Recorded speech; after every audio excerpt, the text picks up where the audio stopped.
You're listening to the We.L.E.R.E Real Estate Show, a podcast that discusses the intricacies of real estate investing with your host, Marcus E. Maloney. Marcus is a real estate investor best known for being the equity king.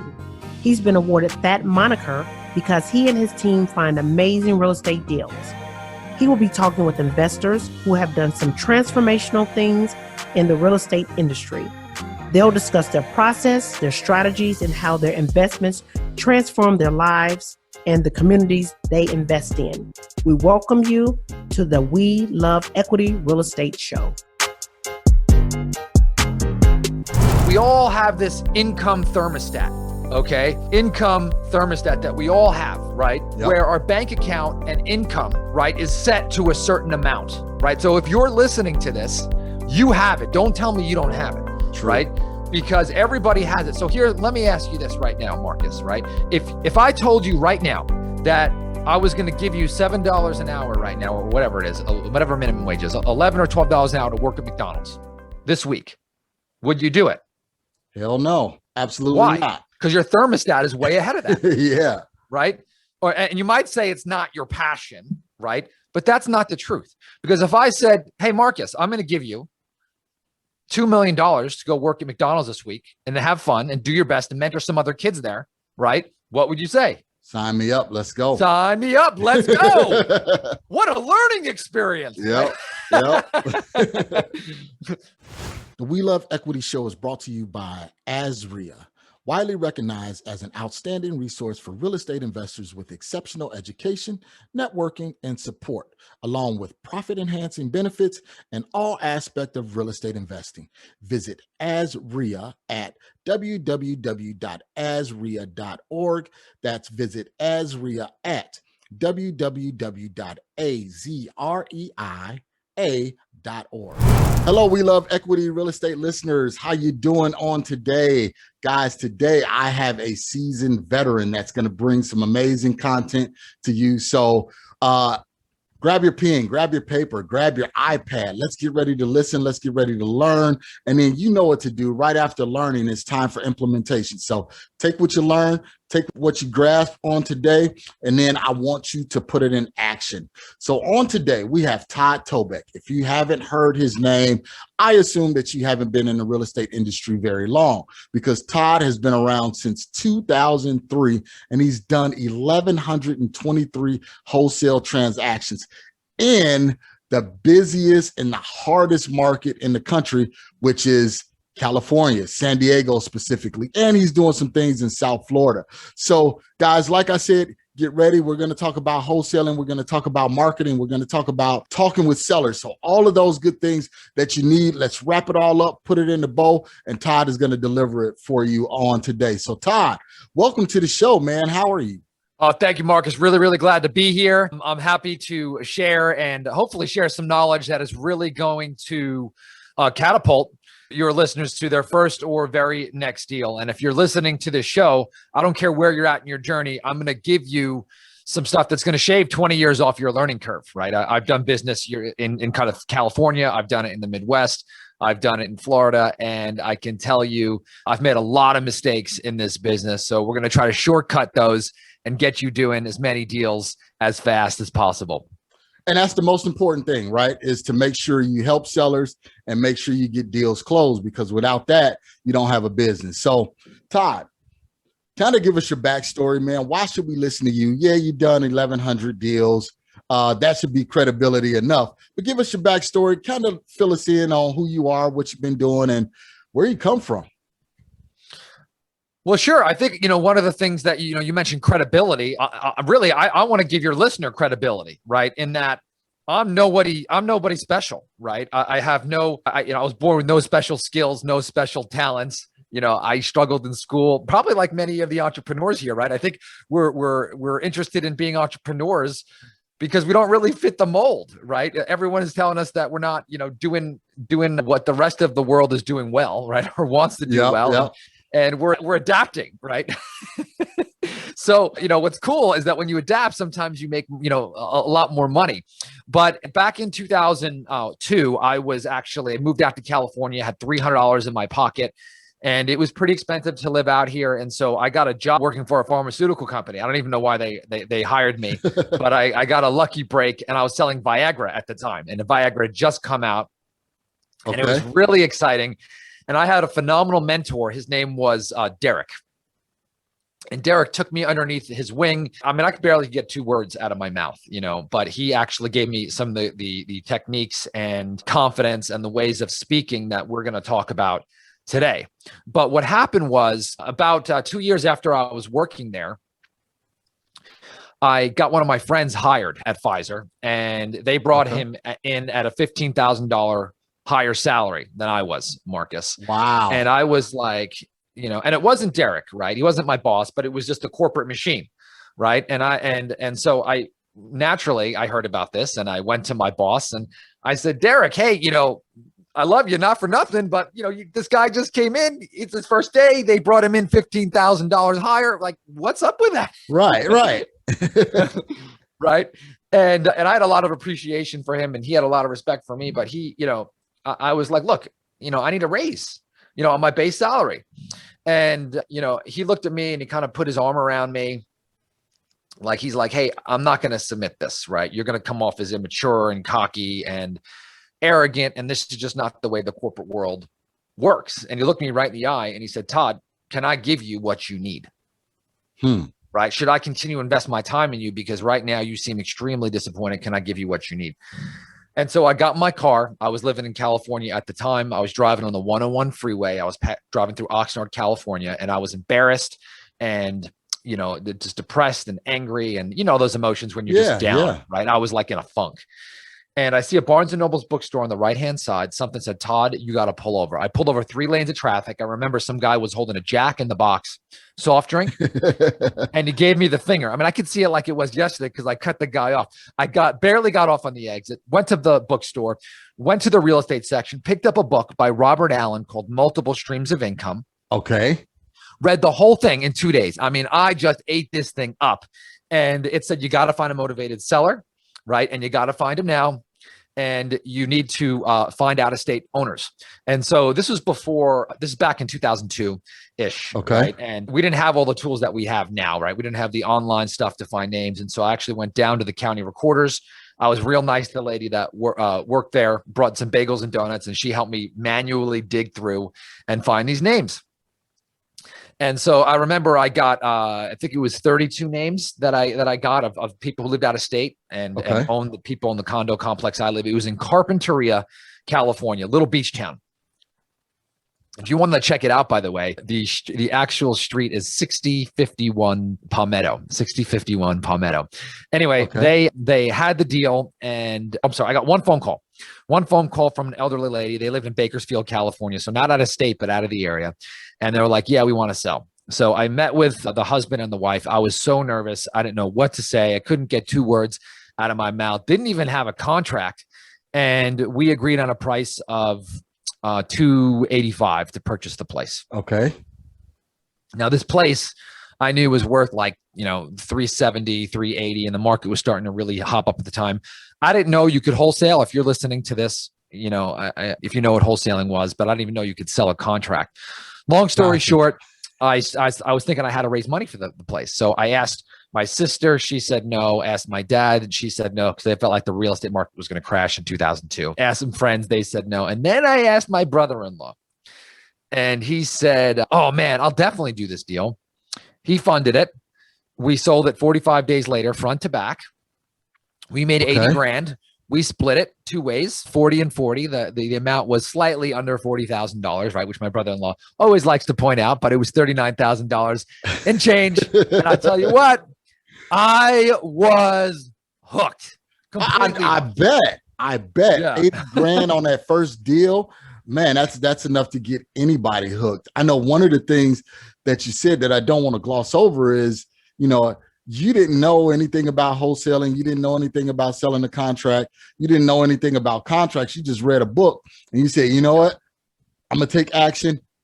32 leads. That's all you had. And those 32 leads netted you 80 grand.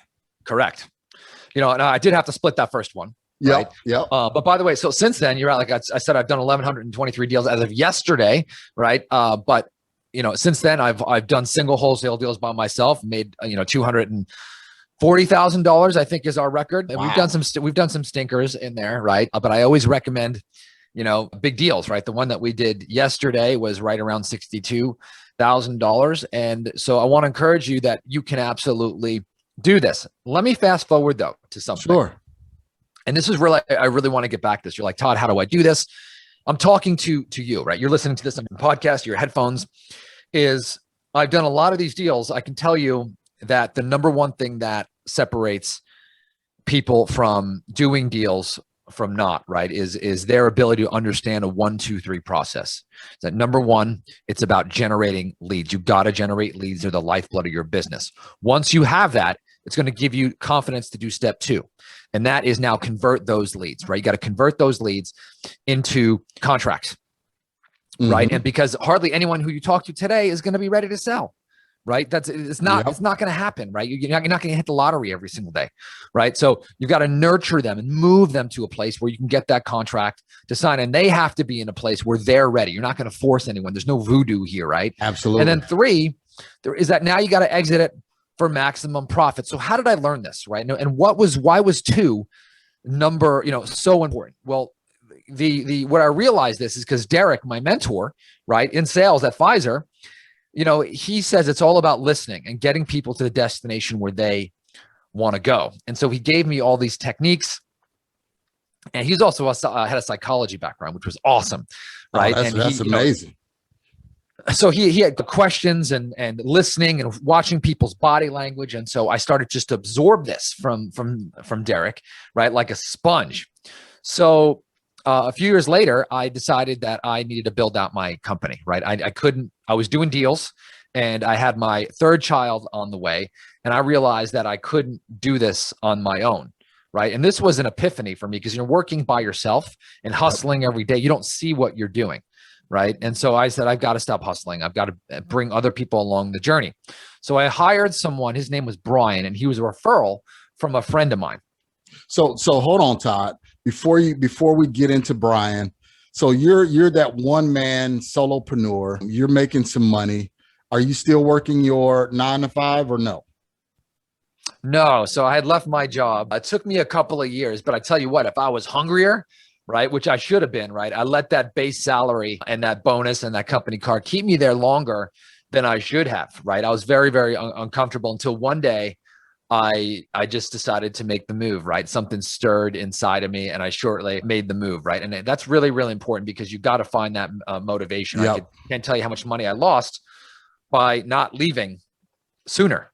So right? you had that tug on your heart, in your spirit, saying, hey, you know what, it's time to do something else. It's time to do something else. But mentally you were saying, hey, I'm making, what were you making at the time, if you don't mind me asking? Oh, no, forget it. I'm an open book. So I was making about $100K, and then I had a company car, so I was making, pretty good money. I mean, for a 23-year-old, right? So that's not an easy decision to make. You got new kids, you got a wife, you got a family, you're in California, you got all of the perks for the company, making $100K at 23 years old. That's not an easy decision to make, to say, I'm gonna step off from my job. But that entrepreneurial spirit inside of you were saying, hey, there's opportunity elsewhere. Well, I'm going to take this a little bit different direction now that you brought this up. Okay. So, one of the things that I talk about, right, is a tug, right, is not enough. Yep. It is not enough. We all got the tug, right? If you go into any kind of Facebook group, it's like, who wants to quit their job? Everyone's like, oh, me, everybody. Me. Everybody, right? So the problem here is that we all have this income thermostat, okay? Income thermostat that we all have, right? Yep. Where our bank account and income, right, is set to a certain amount, right? So if you're listening to this, you have it. Don't tell me you don't have it, True. Right? Because everybody has it. So here, let me ask you this right now, Marcus, right? If I told you right now that I was going to give you $7 an hour right now, or whatever it is, whatever minimum wage is, $11 or $12 an hour to work at McDonald's this week, would you do it? Hell no. Absolutely Why? not. Because your thermostat is way ahead of that. Yeah. Right. and you might say it's not your passion, right? But that's not the truth. Because if I said, hey, Marcus, I'm going to give you $2 million to go work at McDonald's this week and to have fun and do your best and mentor some other kids there, right? What would you say? Sign me up. Let's go. Sign me up. Let's go. What a learning experience. Yep. Yep. Right. So for $12 an hour, we look at it as a drain, right? For $2 million, we say, wow, what a learning experience. I'm going to go do this, right? True. So the point is that thermostat is above where, you want to be. So why do we get stuck in these ruts? Well, it's because people are satisfied where they are. Now, they say they're not satisfied. True. But they're comfortable. True. Right. And so what happened to me was when I was in that car driving home from that conversation with Derek, all of a sudden my thermostat changed. Right. It was something that just stirred within me, and I was angry and frustrated and upset and dissatisfied. And all of a sudden that moved my thermostat up. Right. From 100, I said, no, I've got to be making 7 figures. And I changed it purposely and I moved it. And so every day until finally I got to a net 7-figure business, right? I was dissatisfied, extremely dissatisfied. Gotcha. And when you're like that, right, what do? You then go take action, because most people, when they have their normal thermostat, let's say they're making $40,000 or $50,000 a year and they're satisfied, and they lose their job, well, all of a sudden they go out and they start scratching and clawing to go get a new job, right? So Everybody's got the thermostat. You just got to move the dial and find your moment, right? The anger, the frustration, the disappointment, right? The lack of follow through. And then that's going to make you say, you know what? I'm going to make the change now. Yep. Very true. And that's one of the things, that a lot of people face, is that comfortability. They're comfortable. As much as they complain about their job, as much as they complain about, I want to do something else, because I talk to tons of people, and that's one of the first things that they say, hey, I want financial independence, but you're not doing anything to work towards that because you're comfortable. Yep. You feel that, hey, as long as I can pay all of my bills, I have a roof over my head, I have these basic necessities, and I may have a little bit at the end of the month, I'm comfortable. Yeah. And living in comfortability is not going to get you where you guys need to go. I agree. So you talked about these 3 things. You talked about lead generation, converting deals or talking to sellers, and exit strategies. So as a newbie, what can someone do to really get started, Todd? Let's just say they don't have, $100,000 to get started with. What is something that they can do? Because from your story, you started, just by going down to the courthouse or whatever and pulling leads. Well, you said that. So it all starts with that first thing. So for me, it's all about generating leads. Absolutely. Right. So, you've got to go and you've got to make sure that happens. So if I was just getting started, right, and I was going to go, there's a million ways, but I would pick 1 or 2 marketing channels to make sure that happens. Right. And so for me, if I was just getting started today in this market, okay, I would get in my car and I would drive around and look for properties, right? Where it's overgrown grass, boarded up windows, stuff where they've just got trash in the yard. You see that little utility, shut off notice on the front, and go there and take pictures, right? Now, you may be saying, Todd, I don't want to do that. Well, if you've got more money than time, well, then go hire someone to do that. Right. But you've got to choose it. So you got to be like, well, Todd, I don't want to drive around. Okay, great. Then hire somebody. Well, if you don't want to do either of those, you're in trouble. Yeah. Okay. you need to stick to your 9 to 5. Right. You need to stick to your 9 to 5, right? Or get another 9 to 5 and spend some more money on marketing. So for me, obviously, I don't go driving around looking at properties, but I could tell you a crazy story. I've been driving around in my neighborhood. I live in a $1 million plus neighborhood, but I've been seeing this one rundown house for the last 10 years. Okay. Finally, I've got this app on my phone. Okay. I take a picture of this house, because the first time I said, you know what I got to do, because I saw some activity there that wasn't there. I saw a dumpster that was there that was sitting there for like 3 months. Nothing was really happening. Took a picture of it with this app that I use. What app is that? Okay. It's called Deal Machine. Okay. Deal Machine. By the way, if anyone wants a free month of Deal Machine where they get free credits, go to my site. It's nolimitsrealestateinvesting.com/drive. Okay. nolimitsrealestateinvesting.com/drive. Use the code word no limits. Okay. Gotcha. But anyway, we pulled up the app. It automatically gives you the seller's phone number, and it also sends them a postcard. Here's the crazy thing. Okay. I took a picture with myself. If you're watching on video right now, or you're listening on a podcast, right? You can take a picture from your phone with yourself in front of the house, right? And it automatically sends them a postcard with you in front of the house. There you go. Right. So we sent that. We got him on the phone. Seller was motivated. We locked it up. And we wholesaled the deal, right? I gave it to our acquisition manager, and he wholesaled it for a quick $16,000. It wasn't a home run, but let me tell you, right? All it took was a quick click on my cell phone. Yep. Right. So if you're just getting started, I highly recommend doing that for 90 days straight. Go out there, find 20 properties every day for the next 90 days.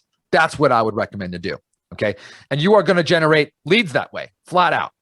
So now and by the way, there's a ton of different ways to generate leads, right? And I could, get into all of that, but you asked me one, right? Yep. And I'm telling you, like, I don't care who you are right now. If you are homeless and you could borrow someone's iPhone or rent their iPhone from them, I don't care what it is, right?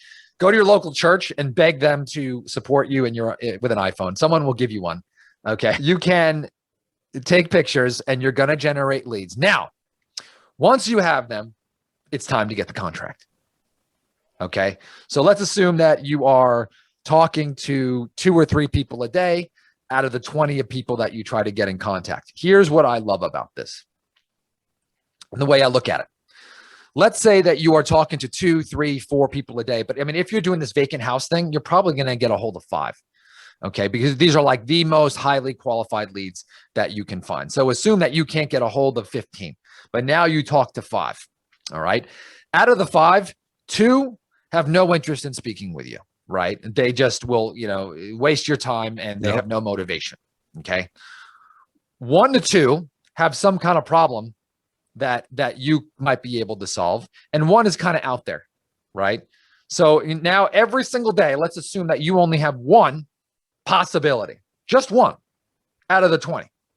Mm-hmm. Okay. This is where most people go. They're looking for someone who's desperate today. That's not going to happen unless you get really, really, really lucky. Although I did have a client do this and he made $106,000 on his first one, but it happens. It happens, right? Yep. Yeah. But I can tell you that happens sometimes, but let me show you what works every time. Okay. And that's this, right? So every day you do that for after 22 days, right? In a month, working days, let's say you take the weekends off. You've got 22 possibilities of people who said, maybe I will do the deal with you. All right. After 3 months, you now have 66 prospects, 66 real prospects who had a beat up house, who you got on the phone, who they said maybe, right? And now, they're like, yeah, moving towards you. Okay. Mm-hmm. So this pipeline just grows and grows and grows and grows and grows every single day. Okay. Before you know it. Okay. Now, before I get into the actual deal part, let me give you an analogy.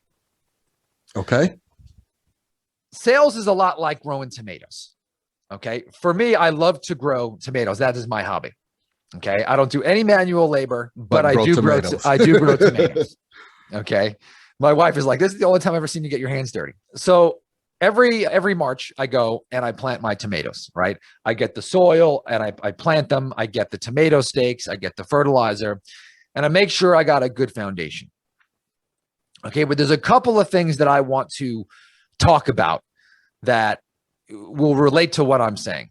Okay. So I plant the tomato plants, but one of the things that I do that my mother-in-law, by the way, doesn't, because she also has planted tomatoes for years, right? But I always seem to out tomato her. So you the tomato king. All right. I'm the tomato king. I'm not trying to brag, but it is kind of true. Okay. So what happens is I've set up this drip system, right? And it cost me $25 and it automatically waters my plants just a little bit every single day. Mm-hmm. Okay. Water. And this is what I want to go. That drip system that waters my plants every single day.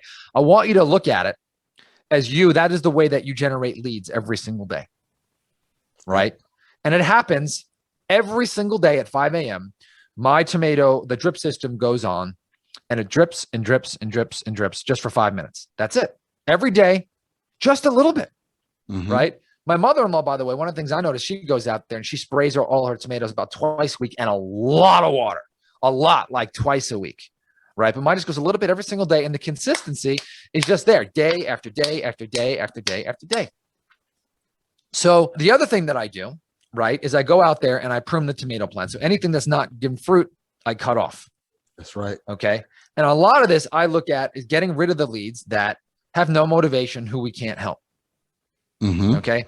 The funny part about this is that I go out when I plant my tomatoes and I go out the end of March. And what do you think I'm looking for at the end of March? I'm looking for tomatoes, right? Absolutely. I'm looking for, Absolutely. I mean, I planted them. I go out there in April. I'm looking for tomatoes. Guess what? I want tomatoes now, right? Just like you may want a deal right now, right? And I'm impatient and I want them, but I know I got to go out there still, right? So I got to go out there, look at the tomatoes. My drip system is on. I'm still pruning, right? May comes along. Guess what? There's really no tomatoes. Okay. But I keep going. Keep going. Okay? Yesterday, back in June, right, we started to get some tomatoes, right? And my wife goes out there. I grow them. She picks them, right? And she's got some tomatoes, but it's nothing crazy, right? And this is where most people give up, okay? Because they say, I did all this work and all I see are like a little bit of tomatoes. Like, I'm not really sure this is worth it. And they just let go. At the beginning of, go ahead. Let me add something to that real quick, Todd. And this was something that it's confirmation, something that you spoke on that I was praying about this morning in my 5 a.m. prayer was pruning. That word came to me this morning. And what I wanted to just share with people is even through that process, you got to prune some things. You got to cut some things off. And sometimes those things that you cut off, those leads that you cut off, you think that they're failures. And you start to get down and you say, well, you know what? I did all of this work and I failed. This lead didn't work. That lead didn't work. And then you start to become, think you're a failure. But that pruning is really pulling everything out of your way that's not going to produce fruit so you can get to that fruit. So I just wanted to jump in on that. That was just my epiphany just from this morning. No, that was great because it's funny because my wife came out. I remember it was the end of May and she was watching me prune. She's like, you're cutting off too much. You're cutting off. I said, nope. I said, no, I'm not. And I'm like, you pick them, I grow them. Okay. Yep. So anyway, we're going. So anyway, July, all of a sudden my wife comes in and she puts them in her shirt. Right. And she carries them in like, she folds up the bottom of her shirt and she's got like a thing of tomatoes. I'm like, we got a lot of tomatoes. Yesterday, she looks at me and she goes, Todd, we've got a tomato problem. Okay. I'll send you a picture, by the way, if you want to put it in the show notes. Okay. But literally, I literally have my whole counter is covered in tomatoes and now we're giving them away. We don't want to do it. It's uncontrollable. So I know we all went off on there, but this is what the lead process looks like, where you're nurturing leads and you're not seeing there. You're like, I don't have a ton of motivated sellers. These people don't seem like they have a problem. The problem is that continual follow-up, talking to the right people is like watering those plants every single day, just a little bit every day.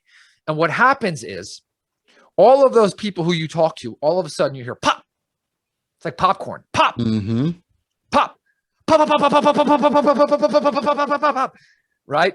And that's what a real business looks like. That's what his sales is all about, right? And so that is what our wholesale business looks like today because we've been doing this day in and day out since 2002. And right. you went through the process, and that's something that not most people want to do is go through the process. They don't want to go through the seeding, which is the marketing. They don't want to go through the pruning, which is going through all of the dead leads and seeing what they can cultivate. They don't want to go through the onesie twosies, okay, I got a little bit of fruit here. I got a little bit of fruit there, but it's not consistent, and then they give up, but they don't want to wait until it's harvest time. Harvest time is not overnight, guys. No. Just what Todd is saying, you have to wait for that harvest season before you can really produce those fruit. Yep. And believe me, I understand the short game, right? So you want to get that deal today, right? And you got to get cash. Okay. One of my mentors, Dan Sullivan, says cash equals confidence. And I get that. You got to play the long game. You got to be a hustler, and you got to be the short game. The great part is that once your long game starts to, your short game really, really, really runs into that long game, right? That's when you're off to the races, right? So, now we've got leads, and now we could talk a little bit about the sales and acquisition, because this is, really the meat of what we're going to talk about today, because now we got the right mindset. Yep. Right. Yep. Before we do that, Todd, let's take a brief break, hear a word from our sponsors. We'll come right back, and then we'll talk about, the sales process and working these leads. So let's take a brief break. We'll be right back. PropStream is the industry's #1 tool for locating distressed properties and connecting with highly motivated sellers. With 100% coverage across the U.S., PropStream provides a deep dive into any property's specific details, making it easy to generate lists of distressed properties and contact to the owners. No other product or service can compare. Gain access to MLS property details like expired listings. You can pull accurate comps, even sale prices in non-disclosure states. This information is typically reserved for licensed real estate professionals, but is also available to you in PropStream. Gain access to unlimited nationwide property search, comparable home sales, targeted marketing lists, and owner contact lookup, built-in marketing tools, hundreds of filters to search and sort leads. Start your free 7-day trial now by going to proud.propstreampro.com/we-love-equity. All right, guys, we are back. We are here with Todd Toback out of San Diego, California, and we're talking about the whole wholesale process and about having that confidence. We're talking about the 3 things that you need to do. You need to generate leads. You need to convert those leads and talk to sellers, and you got to have that exit strategy. So, Todd, continue on where you left off. We're talking about now we have produced the fruit. We got some leads coming in. What's the next process in order to make sure we have that consistency so we can keep those leads coming in? Well, so when I hired my first acquisition specialist, right, his name was Brian, and I'll keep this really, really, really brief, but long story short, he was a referral of a friend. And this first 3 weeks working with me, right, it was horrendous, right? He couldn't get 2 words out of his mouth. He wasn't locking up deals. He didn't sound like me. It just wasn't happening, right? And so I had one of my mentors. He said, listen, Todd, you got to train this guy. Right? You got to get what's out of your head on the paper and get it in his brain, right? And make this repeatable. I said, all right, boss, I'm going to do this, right? So I went back in there and I'm like, Brian, let's go. And I took everything and I trained him. We went back and forth and we role played. And all of a sudden, boom, a couple of weeks later, first deal, right? 40 grand. Next couple of weeks, right? 37 grand. Next week, 18 grand. I'm like, wow. I'm like, this stuff that Derek taught me from the beginning of the episode, it works, Yep. Right? So that's we call this the no limit selling system, right? So real quick, Todd, because some people are at that position where they're that solopreneur. How did you know when it was time for you to bring on Brian? Well, after I quit my job, we talked about this. I was just about to have my 3rd kid, and I was in bed with my wife, and I looked over at her. I'd quit my job, right? And I said, I don't want to go to work today. And then I'm like, wait a minute. I work for myself. Yeah. Right. I got a job. And Yep. Right. And I was slaving away. I was pulled in all different directions. I was frazzled. I was doing every kind of deal known to man. And so I was happy I was making money, but really it had become a nightmare. Right. And so this is it, it's a learning experience, learning that, hey, the first step is making money. The second step is controlling your time. Right. And so that is a step-by-step process, because when you are trying to get off the ground, right, you're going to work a lot, right? And that's okay, as long as you can know how to throttle it back when it's time. Okay.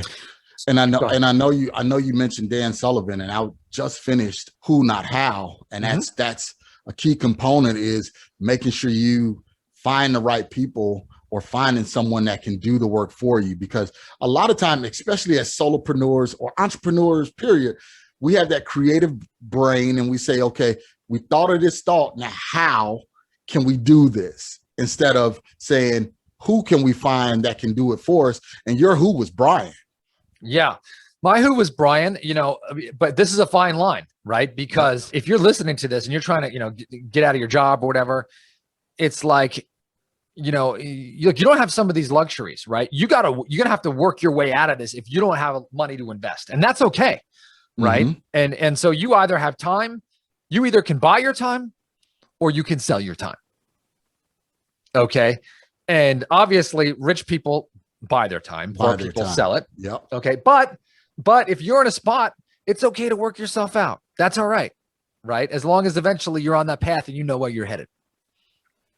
Gotcha. Yep. Guys, that was key right there. You got to listen. So even when you're starting out, let's just say you're starting to close a few deals, you may not think that you can hire somebody. You need to do that as soon as possible, because that's the only way you're going to expand. Because being that solo person continuously, you're going to stay in that same spot.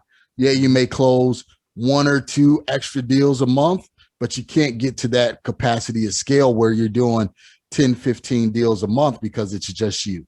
Mm-hmm. So go ahead, Todd. So tell me about, you talking to sellers, because I know you guys have this dedicated way that you talk to sellers in order to communicate with them, in order to try and get the deal. We know it's not science. We know it's not manipulation or anything like that. You can't force anybody to sell. But what are some of the strategies that you guys use in order to warm those sellers up? Oh yeah. So here's the great part about this, where everyone's like, I don't want to learn sales training. I don't want to be a sleazy car salesperson. Let me tell you, if you don't learn sales training, you're going to sound like a sleazy car salesperson, right? And this is not going to happen by magic. So the secret to acquisition or sales, right, in wholesaling, is getting people to where they want to go faster, right? And then, right, getting rid of everybody else, everyone who doesn't want to work with you. That is okay, right? Mm-hmm. But you've got to define, right, prune, right, and get those people out of your world. And then focus on the people who you can help and nurture them into a contract, right? Only the people who want your help and can use it, right? 90% of the people who you talk to, you can't, and that's okay. So number one, there's no forcing, right? If someone says, how can I get someone to sell to me? Well, whenever you start off that way, that tells me that they probably are not a fit. Okay. So this is where the first technique is. And this is where there goes the stealth mismatch. Okay. A stealth mismatch is used because most sellers are used to car salesmen, right? Or being pushed and sold into something, right? When you chase a dog, what does it do? It's going to turn around and try and bite you. No, most dogs don't do. When you chase a dog, what do most dogs do? It runs. It runs. Yeah. Runs. Right? Runs. I'm thinking of a ferocious dog. Yeah. Right. I'll tell you what though. Ready? How do you get a ferocious dog to chase you? You run. That's right. You run the other way and it will chase you. So that's where I'm talking about, right? And in this game, you want to be chased, right? So one of the things that we use as stealth mismatch is we are always going negative. Okay. So let's say we're talking to a motivated seller and they have a family member living in the property rent-free, which by the way, that is my favorite kind of deal. The most emotion that's involved. Sellers don't want to really face a problem or list it. And so if you hear that situation, I want dollar signs to go off in your brain. Yep. Okay.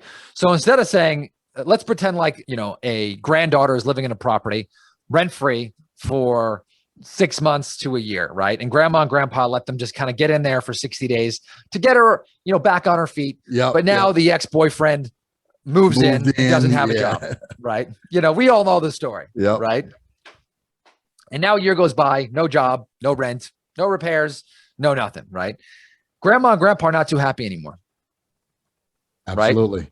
Yep. But if I say, listen, I can't believe these 2 deadbeats are living in your house. You need to sell this place to me right now. I want to take this property off your hands. They are automatically going to go into defensive mode. Yep. Shut right. down. They're going to freeze up. Right. So this is the stealth mismatch. Okay. And it also tells me if they're motivated or not, because I'm not going to change their feelings. It's just going to tell me their feelings, right? I'll say, look, it's a good thing. It sounds like, you're in a really great situation. You're helping out your granddaughter, right? And it sounds like if they live in the property rent-free for another year, you're okay with that. It sounds like you just really like helping them out. Mm-hmm. And then I just listen. Shh. Yep. Shut up. Right? So why did I use this example? Because this exact lead was in our database one time, and we were trying to close it for 2 years. And our acquisition specialist was just letting it drag along, and they were chasing the prospect. So I got back, I used that stealth mismatch. All of a sudden, the grandfather says, and he was in the background, we're talking to the wife, right? Yep. And he's like, there is no way in hell that is staying in the property another 6 months. Okay. Yep. Needless to say, we got the contract, bought the property, made $50,000 on that deal. Right. Yep. So did I force grandma and grandpa to sell? No, it seemed like it was maybe a lead, but we didn't really know. We used the stealth mismatch. All the emotion came out. I said, you need to get out there now because we spotted the issue. Right. Yep. We got out there, got the contract. Right. And it was like that one little tweak, right, helped me. But when you chase that seller, if you're like, oh, you should do business with me, and this is not right, I can't believe they're milking off of you. Right. It's like you're chasing that seller, and it's a bad feeling where if I'm like, hey, you got so much power when you're just pushing them away. Hey, I'm probably not a fit for you. It sounds like you're all set. Keep the property, bankroll them. I'm great with that. You guys are good people. Right. Right. Exactly. Right. And all of a sudden they're like, no way. Right. Wait, hold on. Before you leave, Right. So you always want to be stealth mismatching. I might say, Mr. Seller, hey, you might want to consider fixing this place up, getting it vacant, selling it with a realtor for top dollar. Yep. Right. And sometimes they say, yeah, actually, that's what I'm planning on doing. Well, great. Now I prune you and I'm not going to spend time with you. Yep. Right. Absolutely. And now, or they'll say, well, no, I don't want to do this because X, Y, Z. It's going to flush out the objection. So remember, this business now is all about triage and leads, right? Who's motivated? Who's not? Who can I help? Who can't? Who's ready to do business? Who's not? Right. And now I can start to laser focus. So remember, I told you to get that app, start generating leads. Some people are going to be motivated. Some people are not. Use the stealth mismatch. Like I told you, go opposite, because then they will tell you the truth, right? Or not. Right. And so that's the one thing I'm going to recommend. Right. How much longer do we have, Marcus, by the way? We got about 10 minutes, man. Okay. So I got one, maybe two more techniques, if that's okay with you. Okay. Yep. All right. So by the way, is this helpful? Very, very. All right. So if you're listening to this and you're like, man, and by the way, this one right here is probably one of my favorites. Okay. This right here is like the game changer, and you can use it in all areas of your life. Okay. I could tell you though, I'm going to give you a warning that if you're a man and you're in a marriage and your wife hears you use this, okay, she is going to turn this against you. Okay. So just be aware, right? Just be aware. Okay. And it will work. Okay. That will work. So just be aware, right? All right. So the next is talking about commitments. Okay. Commitments. And by the way, this goes for both. So by the way, if you were married and you're a woman listening to this, your husband may use it against you, right? Because it works just so well. So a lot of times when we're working our database and you've generated those leads, where that's where the lifeblood of the business comes from, is you have a lot of people who are going to think about it or kick the can down the road. And if you think about it, specifically in real estate, people who have a problem, they are natural born procrastinators, right? They haven't evicted the tenant.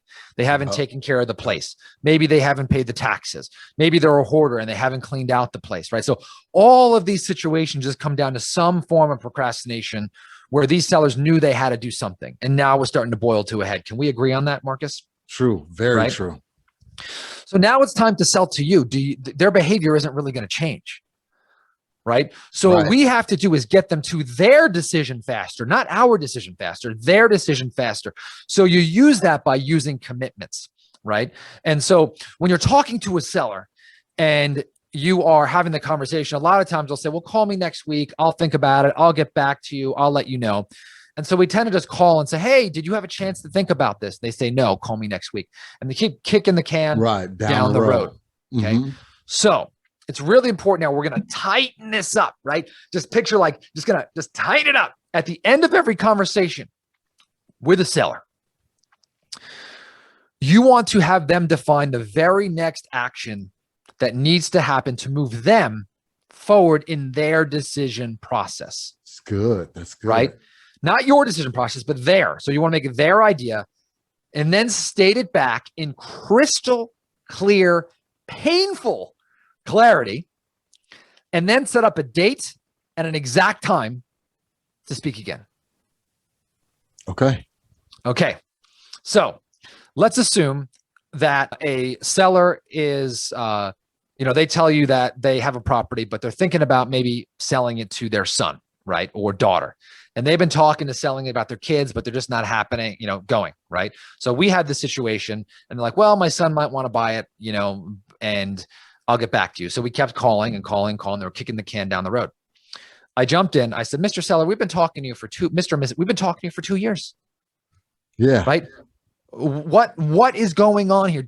Are we even a fit? Do you even want to sell to us? Right. Remember, I'm just hitting him between the eyes with honesty. Mm-hmm. Well, yeah. I said, well, what's going to change here? She's like, well, I just want to talk to my son to see if he wants to buy it. If not, I'll sell it to you. I said, okay. I said, so we've been talking about this for a long time. By the way, I take all the pressure off. I said, by the way, if we're not a fit, just tell me no. Yep. I'm totally okay. So I let all the pressure out, right? Like I let the little valve go, right? Let it all, and I just want the best thing for you. So then I said, how about this? Would it be appropriate for you to set a deadline for your son to purchase the property? She goes, yes. I said, great. How long? She goes, well, I'll give him 6 months. I said, okay. And how long do you need to talk to him about this situation and the 6 months, right? For you to have this conversation and give him that deadline. And she's like, well, I could talk to him tomorrow. I said, okay, what time? She goes, 4. I said, okay, how about we talk on Wednesday at 10 a.m. Yep. Right? If your son says yes, are you comfortable giving him that deadline? She says, yes. I said, if he says no, what do you want to do then? She goes, well, if he says no, I'll just sell you the property. I said, great. So I stated it back, whole thing. I said, okay, we got an appointment Wednesday at 10. And notice I said, I'm going to put this in my calendar right now. And I'm going to call you right on time. Yep. So it's not viewed as like some loose appointment. Yeah, some arbitrary time. She feels the tension. She knows she's in control. She calls me up later that night. She goes, I talked to my son. He says he never wanted to buy this thing. Why don't you just come over tomorrow? We'll get the deal done. Okay. We sold that deal. Okay. We made over $80,000 on that. That was a real scenario. Right. So every call, we review all of our leads, and every single lead that we have in the database, we say, what is that very next step? Did you talk to a seller? Did you get a verbal commitment? Did you write it down? Did you set a next time to speak? Right. A lot of times you get those commitments. Sometimes people are scared to set those with the seller because then it's going to flush out the objection, and the seller is going to tell you no. And you're going to find they don't want to do business with you. Don't be scared of that. Yeah, that's okay. You want to okay. hear that because you don't want to waste 2 years trying to flesh this seller out and they're not interested in selling. Yes. So that's number 2. Are we good on time, or are we done right now? No, we're good on time. Okay. So I'm going to talk about one more here. Okay. And this is really, really, really important. Okay. And 3 is going to be price conditioning, right? Price conditioning. And so a lot of times sellers will go and they'll tell you, well, the seller only wants X, Y, Z, right? If a seller has a situation or a problem, and you live locally and you're doing business locally, I'm always going to recommend that you go out there. Right. But before, I always like to price condition them and say, hey, look, as an investor, I know you're asking X, Y, Z, right? I'm going to have to be able to make a profit as an investor. Right. So knowing that, is it worth me even coming out? Right. So I don't if I can't get them to commit to my price over the phone, at the very least, I'm going to put that out, and it's a little anchor. Right. And they may not even know that they're going to come down in price, but I'm just planting it. Okay. I'm just planting it. And so then you go out to the house and you look around and you look at all the things wrong with the house. Never argue. Never point it out to a seller. You're not going to be confrontational. Right. But just go around, slow down, and touch things. And make some funny faces and go, yeah, well, you just did better than me, Mark. We use it quite often. Yes, that deep voice you're blessed with, right? So and then you write it down, right? And now that stress level is going to start to go up with that, the seller. Right.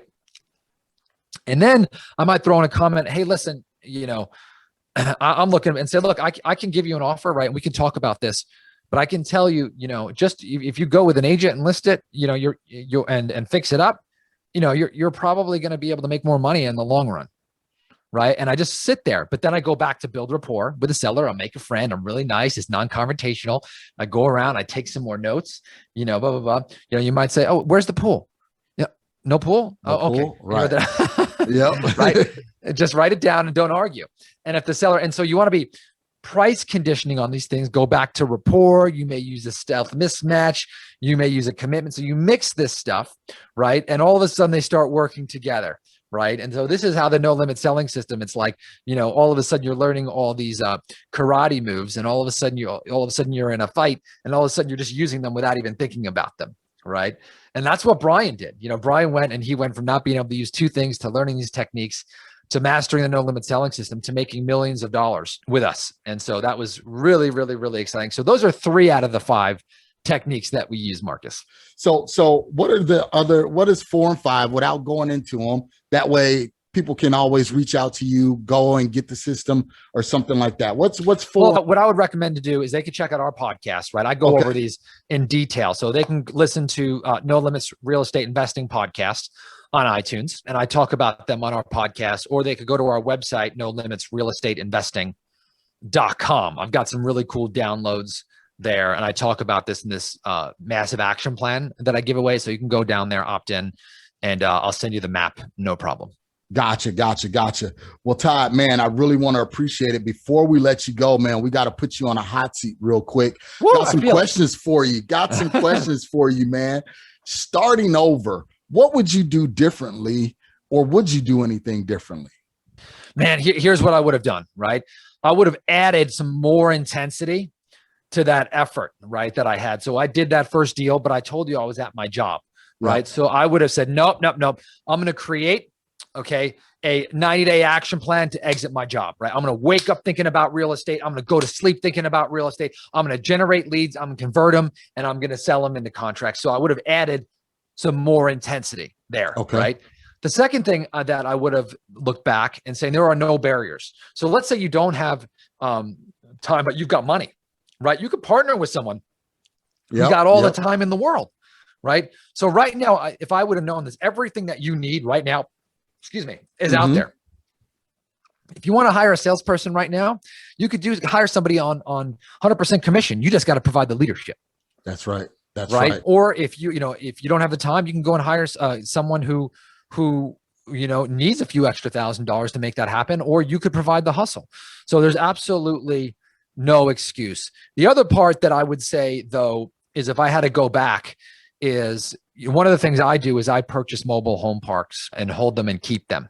Right. And so I would have started on that journey sooner, knowing that wholesaling and generating residential real estate, that's phenomenal. You want to do that. You want to generate that income, but you also want to start building that long-term wealth as soon as you can, right? By holding assets or investing in assets or partnering with someone who's got those assets. Even if I had to bring someone a commercial deal, right, and get that as a wholesale to learn, I would have done that, right? So you got to be playing the long game, and you got to be playing the short game and the long game. The long game. Yep, absolutely. That's one of the things that we do as a company is we wholesale, and then we turn that cash into passive investments by buying, apartment complexes and single family. So, yep, you hit the nail on the head right there, Todd. What is one characteristic you believe every high producing investor needs to have? A high bounce back rate. Okay. All right. High bounce back rate. So when you fail, which is going to happen every single day, right? Your time of how long you feel bad from yourself from when you go take massive action, the shorter that is, the better you'll do. Yep. All right. So the rule is, how quick does my bounce back rate need to be? How long can I feel bad for myself, right, after I have a failure? Okay. Well, anything that's going to cause a loss to your momentum is too long. That's true. Right. So a lot of people, they have a loss in this business, right, or a failure, and they stop marketing, or they stop calling, or they stop following up, right, or their energy is down. They're meeting for a motivated seller. Or the most dangerous is they start calling back leads, and they're just looking for like the lowest hanging fruit. And if someone's not ready to jump off a cliff, they're like, nope, goodbye. And they're like, they're toxic, right? Yep. So learn how to bounce back, get on the phone, get your mindset straight, right? You got to bounce back from failure, because it's going to happen. One of the secrets I'll give is that if you are running fast, right, into action, right? That failure is going to bounce off you quicker, right? If you are kind of like walking slowly, right? And then something hits you, right? So that intensity along with bouncing back is what the characteristic you've got to have. Okay. All right. Perfect, guys. You heard it right there. So Todd, I know we spoke about who, not how. Any other book recommendations? You said one earlier. I can't remember what it was. The first book that you read when you had to exit off the 101 highway. Yeah, that was multiple streams of income by Robert Allen. Yep. Okay. But I got a better book. Okay. And this is really what it comes down to. A book, Slight Edge by Jeff Olson. Okay. And guys, I'll make sure I have all of this information in the show notes for you down there. So kind of give us the rundown right here, Todd. How can we reach you? How can we find you? If we wanted more information from you, where can we go to get it? Sure. Well, find me on iTunes, by the way. So the No Limits Real Estate Investing Podcast. So I'd love to hear from you. Subscribe to the podcast, but also go to our website, nolimitsrealestateinvesting.com, and you could download a copy of the Massive Action Plan. Whether you are listening to this and you're just getting started and you want to do that first deal, or maybe you've done 4 or 5 and you're looking to start to scale out and build a business of 7 or 8 figures, I've got a blueprint there for you that is totally free. Just go there, nolimitsrealestateinvesting.com, and download it. Okay. So in parting, Todd, what are some words of encouragement for those people that are getting started? They may be seeing that failure or they're in analysis paralysis. What's some words of encouragement that you can share with our listeners?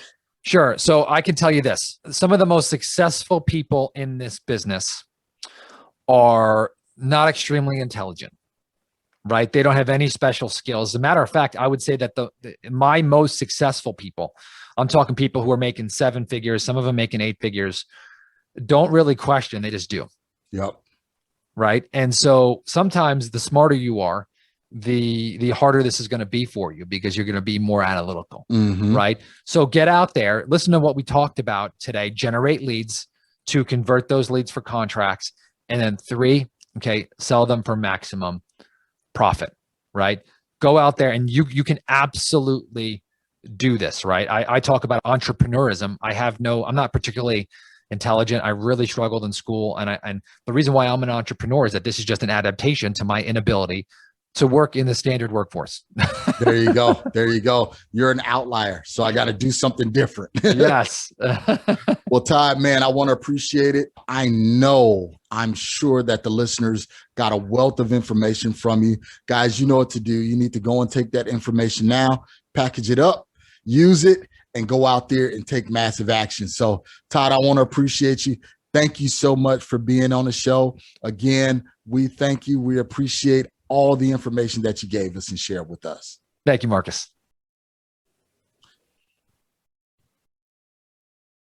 All right, guys, thank you for listening. Man, I really wanted to have Todd Toback on because he has been doing this again since 2002, and he has had a lot of success in it. So I wanted to bring someone to you that has some longevity in this business of specifically wholesaling.